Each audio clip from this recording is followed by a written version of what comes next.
यौम आज़ादी माह रमजान के दौरान आने और मुतवक्किल बारिशों के बाइस कारोबारी नुकसान के खदशे के पेश नज़र इस बार हरी झंडियाँ मार्केट में कामयाब हैं और जो हैं वो गुज़िश्ता साल के मुकाबले में 2 गुना कीमत पर फरोख्त हो रही हैं। माल बना नहीं है, सबने उठा के शॉर्ट रखा हुआ। जैसे भी हर कलर में 50 की बिक रही है, हरी 60-70 की बिक रही है। झंडी है ही नहीं, बस माल नहीं बनाया रमजानों की वजह से और कुछ बारिशों का भी इम्कान था, इसकी वजह से माल नहीं बना। सब झंडियों की नायाबी के बाइस मार्केट में दीगर रंग बिरंगी झंडियाँ फरोख्त की जा रही हैं जिन्हें शहरी परचम की तौहीन करार देते हैं। पाकिस्तान का रंग तो है हरा, लेकिन अब झंडी बनाने वाले बना रहे हैं, वो तो हमारा कसूर नहीं। मेरे ख्याल से तो नहीं सही होता, क्योंकि पाकिस्तान का झंडा तो झंडा ही है ना। तो ये पाकिस्तान की शान के खिलाफ है। जो एक कलर है पाकिस्तान के झंडे का वही कलर होना चाहिए। गलत है, हमारी नज़र में गलत है, लेकिन क्या कर देते हैं प्रेस वाले और फिर छोटे बच्चों की जो डिमांड है इनकी वजह से करना पड़ता है।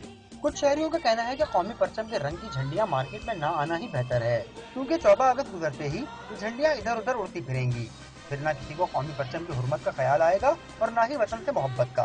कैमरामैन अख्तर चौहान के साथ सैयद ज़ीशान अहमद, डॉन न्यूज़, कराची।